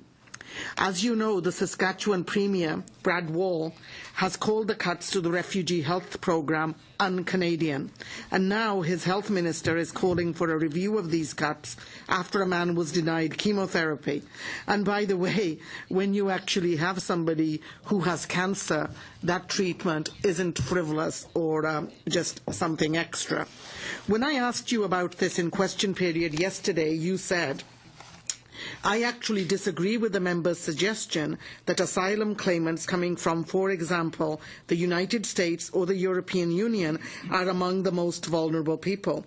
But the man in question, Mr. Minister, who was denied critical cancer treatment is from Pakistan, not the EU or the US. This IRB report shows that upwards of 75% of claimants from Pakistan are accepted as refugees. Very few are abandoned or withdrawn, definitely not considered a safe country. You have also said that if provinces want to provide prescription and pharmaceutical coverage, they are welcome to do so. The problem here is that you have essentially downloaded what was once a federal responsibility to the provinces. So you can understand why they may not find that a particularly generous offer. Minister, you need to stop the spinning and explaining and admit that this mean-spirited stunt has backfired. Even your provincial friends... Point of order. I understand that Ms. Sims has questions and concerns about the estimates, but I think that handing out orders to the minister during committee is probably not helpful to both the committee and to the responsibilities we have in terms of asking questions. Valid point. Ms. Thank you. Sims? Point taken. But don't continue reading on what you're doing because it's out of order. Well, I'm going to carry on with my comments and then questions. Well, and if I'm out of order with what I say next, then we will debate that at that time. Okay, we won't debate. I won't be repeating the sentence I've just said. Okay. So what we have right now are provincial premiers who don't seem to understand what is happening in the area of healthcare for refugees. Manitoba, Ontario, Quebec, and Saskatchewan all see this as downloading of the costs to them. So my questions, Minister, and they're fairly straightforward and very brief answers, please, because I'm very limited for time. With all this in mind, I'm going to ask you the same question I did yesterday in QP. Will you start listening to the premiers, stop downloading federal responsibility, and reverse these cuts? Well, that's what we call a loaded question, Mr. Chairman, so I don't accept the premise of it. Let me say that, first of all, we do fund cancer treatment. The member is entirely incorrect. We provide to asylum claimants a package of medically necessary physician and hospital services that is comparable to what provinces provide. Now, different provinces insure different drugs. For example, some provinces, with respect to chemotherapy, we do fund coverage for chemotherapy. I'm correcting the member. Ms. Sims, you asked a very long question, and the minister is entitled to answer your very long question. I'm trying to provide a direct and substantive answer to first correct the record by pointing out that we do fund chemotherapy treatment for asylum claimants. Some provinces, however, do not provide the out-of-hospital pharmaceuticals that are they require that patients themselves pay for those, and that's essentially, we've approximated that level of insurance that certain provinces do. So that is to say, in-hospital physician medically necessary services, including chemo, but not for additional pharmaceuticals outside of hospital. That's the same in New Brunswick. It's the same in PEI. Ontario doesn't pay the full spectrum of out-of-hospital pharmas on chemotherapy. So just to set that aside. Secondly, thank you, Ms. The member is. How would she know what country this individual is from? Does she have? She hasn't reviewed the file on it. I have. Now, here's the problem with all of these kinds of cases, Mr. Chairman, that claimants and their advocates can go to the media and tell a story without revealing the facts and without signing a consent form so that we can actually release the facts. If I could release the facts on this case, it would support essentially what I said in the House of Commons yesterday. And I would just simply say that everyone gets a fair crack at the Immigration Refugee Board, but we don't think it's helpful to create a pull factor for example, people who perhaps have had asylum claims rejected in the United States to then come north. Finally, I would point out that the provinces, if they're concerned about the cost of this, could bank the $1.6 billion in savings that are coming to them through the reforms of the asylum system we're implementing next month, which are consequent to a $330 million investment we're making, or perhaps use the $26 billion in health transfers they're receiving from the Government of Canada. Thank you, Minister. Will you at least agree with the Saskatchewan Health Minister's request to review the program now that we're beginning to hear what some of the impacts are on the ground? We've reviewed the program. We think we have the right balance. And if the government of Saskatchewan thinks that that illegal immigrants or asylum claimants or other foreign nationals deserve a higher level of care than is available to some Canadians through some provincial plans, Thank then you. they have the, Minister, they I have have one more They have question. the prerogative to provide such services. A review of the supplementary estimates by the Parliamentary Budget Officer shows that your department has identified only 2.3 million in savings when the 2012 target is over 26 million. Simple question, where are the rest of the cuts coming from? And will the massive amount the department spends to monitor media perceptions be part of those cuts? First of all, the last part, it's not a massive amount. It's about a $250,000 media monitoring bill for ethnocultural media out of a budget of $1.5 billion, and that helps us to follow very closely how these reforms and immigration issues are being received in immigrant communities. I think it's a worthwhile investment. In terms of the overall spending reductions, they will be in the range of $76 million over the course, 71 million, excuse me. And we've furnished to the Parliamentary Budget Officer an outline of those changes, which I know the committee could obtain. But it includes a reduction in of course, the $25 million reduction in the IFH. It includes closing some offices. It includes administrative savings. For example, merging the Prairie and Western regions into one office rather than two, things like that. Thank you. Mr. Lamoureux. Chair, you know, it's interesting. The Minister of Immigration really didn't do his homework on the interim federal health cuts that he made. He didn't do any consulting through Freedom of Information. We found that out, that he didn't consult with anyone. Now you have Premier Brad Wall, who's really calling into question the minister's ability to make good, sound policy. You have governments like Manitoba, Ontario, and Quebec that are calling into question the government's or this particular minister's ability to make good policy decisions. You have not a small group of doctors, Mr. Chairperson. There is a significant number of healthcare professionals from coast to coast who are calling into question this minister's ability to make good, sound policy regarding this issue. The question I have for the minister is he prepared to meet with his provincial counterparts to see if there can be a policy that applies to all on an equal basis across Canada? Will he meet with his premier counterparts in all together, collectively, not one-on-one? I would suggest maybe the opposition could make a good investment in media monitoring, because if you would, you'd know that I just had a two-day meeting with all of my provincial counterparts. None of them raised this issue. And none of them raised the issue. Did the minister take the time to raise the issue with his counterparts? We had no, it wasn't on the agenda, but we had a lot of open discussion time as well, and none of the provinces, to my knowledge, asked that IFH changes be put on the agenda. So no province raised the issue with the minister in regards to IFH? Once again, for the record, no. That's very interesting. Did any of the provinces raise the issue of provincial nominees? The province of Ontario, for example, would like to see an increase? Yeah, that was the main subject of discussion, yes.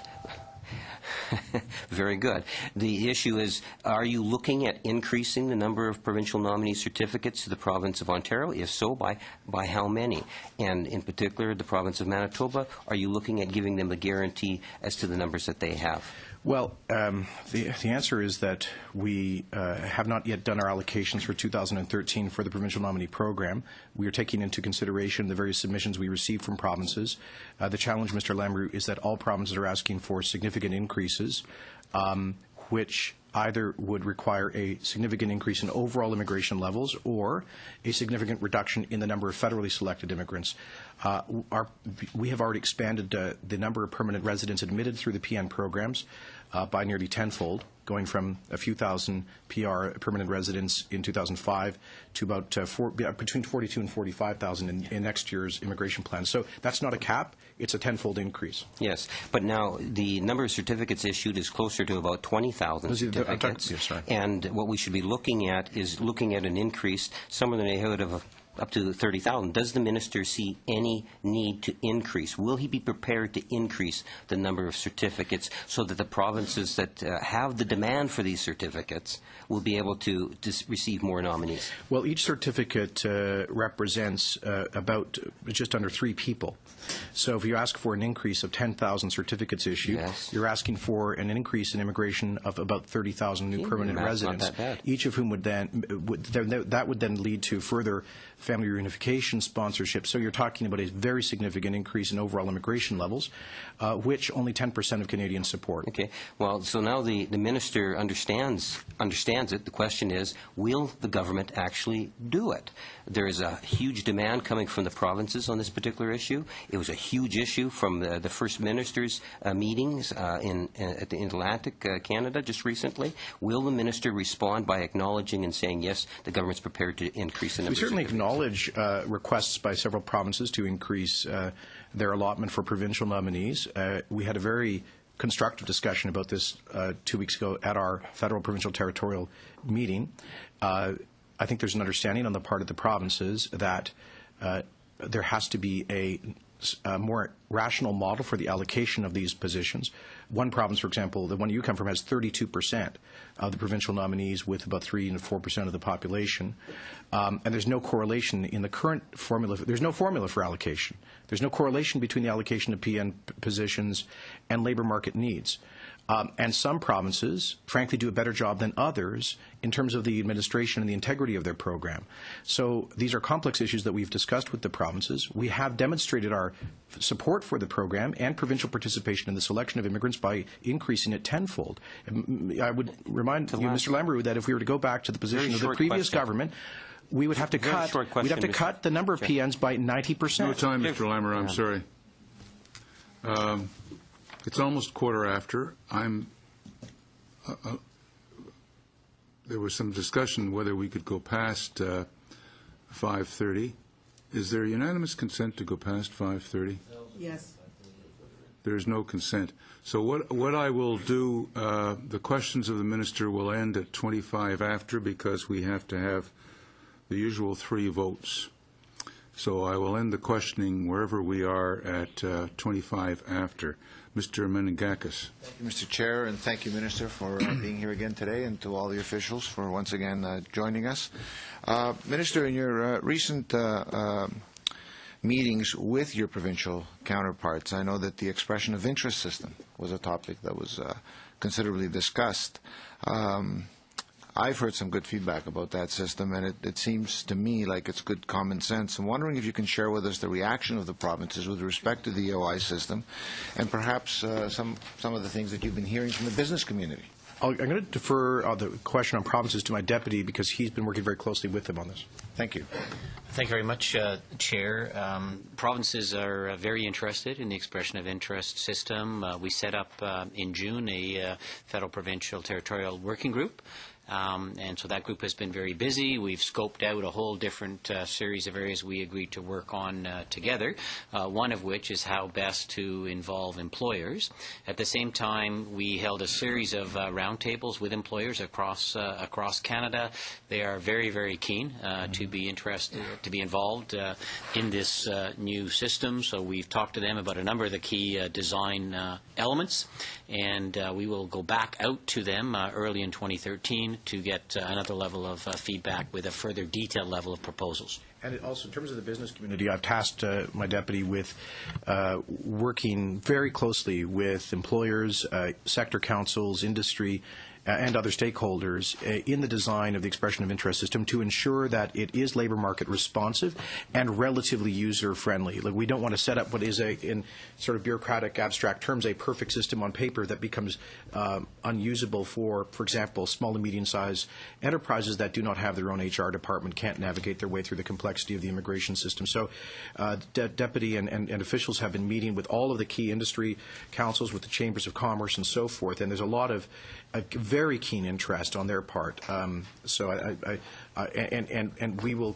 We've also gone and visited. The deputy went with, I think, 6 provincial deputies to Australia and New Zealand to closely study their implementation of EOI systems in New Zealand, I think 7 years or 10 years ago, 2003, and in Australia this past year. Thank you. Minister, in your cross-country consultations with Canadians, you have spoken about the factors that will become the focus of our new and improved Canadian immigration system, and they include language skills, younger applicants, relevant skills, and education. Can you tell us why you've chosen these factors and what the evidence shows? Well, on this, there, I think, is a huge and uncontested body of research based on hard data. For example, our own ministry conducted a major benchmark analysis of the outcomes from the federal skilled worker program, and basically we looked at the tax. We linked tax data that, by the way, is generic, doesn't identify anyone's name or their personal identity, with immigration data. We've kind of we took the two sets of data, overlaid them one on top of the other to see when people arrived, which program they came in, based on what points they were assessed, and how they're doing economically. What we found was that those with higher levels of language proficiency did substantially better, that younger immigrants do better because they're more adaptable over their lifetimes in Canada, that those with obviously Canadian work experience do better, and those with prearranged jobs, when they come to Canada, do significantly better, generating, I believe, $78,000 as an average income after their third year in Canada, as opposed to about $39,000 for those arriving without jobs. So these are very useful data signposts for us. And by the way, this is not just our study. It's corroborated by all of the academic work that's been done in this area by Charles Beach at Queen's, by researchers at universities all across the country. They all say youth, language proficiency, Canadian work experience, prearranged employment are the most important factors in the economic success of newcomers. I emphasize that's not to say that people can't succeed without those things, and many do. But statistically speaking, those are the leading factors in terms of economic success. Thank you very much. 2 minutes? Oh, wonderful. Minister, can you tell us why the current point system no longer meets the best interest of newcomers or of the Canadian economy? Well, the current system, the one we're sort of retiring, as you know, was look, to speak in its defense, many other developed countries actually see our old point system as something of a model, in part because we were at least trying to attract people with relatively high levels of education and language proficiency. And on the whole, they did relatively well. But many didn't. Many, in fact, the vast majority, I think it's in the range of 80%, did not end up working in the occupations for which they were trained. And that's probably the biggest failure of the old system, that we just took people, we stockpiled warehoused their applications for 7 or 8 years, brought them to Canada, dropped them into the general labor market, or labor pool, to sink or swim, and many of them struggled to keep their head above water. Many of them ended up having to work in survival jobs because they couldn't find employment in their particular area.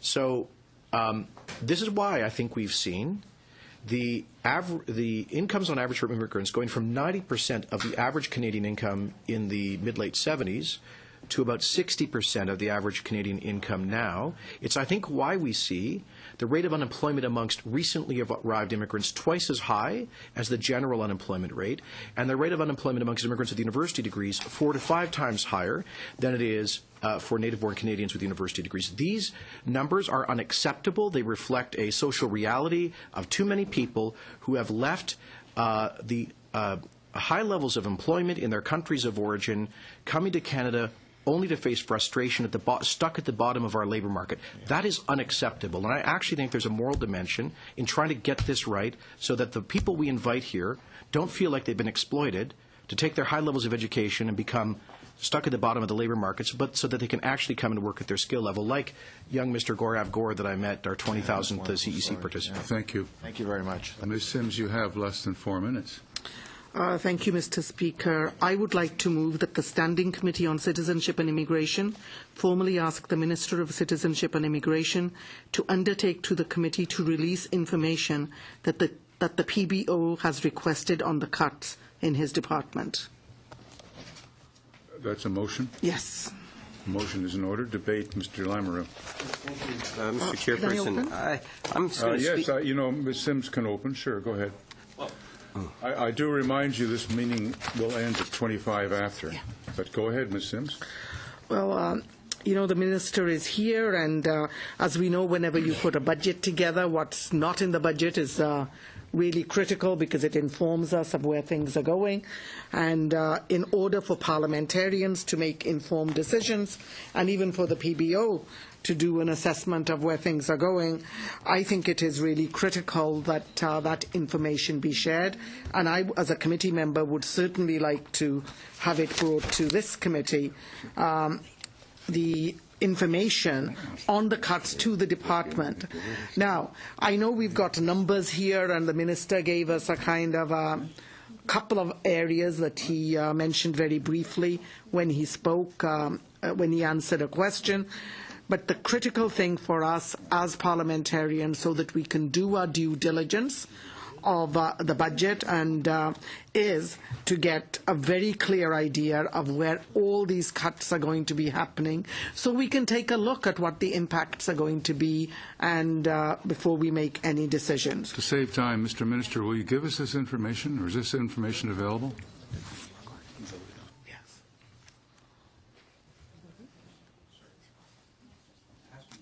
In the PBO request? Yeah, we can provide information to the committee. We can provide information that we provided you. Okay, Mr. Lamoureux. Yes, thank you, Mr. Chairperson. I do believe that there is some merit in terms of what it is that the member is talking about. When we look at the supplementary estimates that the minister has brought forward, and I found one of the things that really struck out right away was the additional need for $5,200,000 for funding of the federal health program, the interim federal health program. And then he gave somewhat of an explanation. I can recall when he first made the announcement that he talked about how this is going to save tens of millions, and I thought it was closer to $100 million, quite frankly, is what he had said that it was going to save. And when I looked at it, over a 5-year period. So I think there's a need for us to get some real clarification on this issue. I can recall, for example, when part of that announcement, he said, that refugees will not get those extra benefits that the average Canadian is not receiving. Well, the average Canadian, these are the most vulnerable of society. It's probably more applicable to apply them to individuals that are on social assistance and so forth, and those individuals do receive the benefits. So, getting a better understanding of the numbers, I think, is really important for us as a committee, because the manner in which it's been presented to Canadians has been inconsistent. When the minister made the announcement, he said, that it was gave the impression it was going to apply to all refugees, and then maybe after a bit of embarrassment he came back and says, well, no, I didn't mean the government-sponsored refugees. That seemed to be a bit of a point of order. Flop. Okay, we have a motion on the floor, so if there's a motion on the floor, that's fine. The motion on the floor doesn't give members the opportunity to question the minister on the motion. I'm not questioning him. Well, you're certainly looking at him and looking for him to respond. So if we're speaking directly to the motion, that's fine. And if you'd like to vote on it, you may want to hurry up. I'll continue, and this time I'll look at the chairperson. Let me put it to you this way. I had said that the meeting would end at 25 after. It is now 25 after. If members just hold on, Ms. Sims. You keep directing me to do things, and one of these days I'm going to get mad at you. Oh, you wouldn't. I would. So we have a choice. We can continue. We can continue on with this motion. I'm in the middle of saying something, so you'll just have to wait. I'm in the middle of saying something, Mr. Dijkstra. We have a choice of continuing on with the debate that we're doing, in which case the vote would end at the time would end at 5:30. In which case we would not. There is a risk that we might not be able to report the estimates to the House. So you have a choice. If you want me to report the estimates to the House, for sure, we need to end that today. So Mr. Lamoureux still has the floor. We have a point of order from Mr. Dijkstra.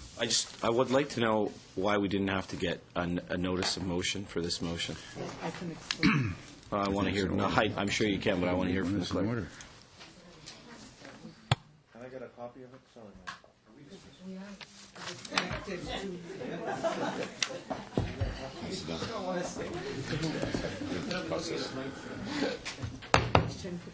It's on the subject that we're dealing with today, and the motion is in order.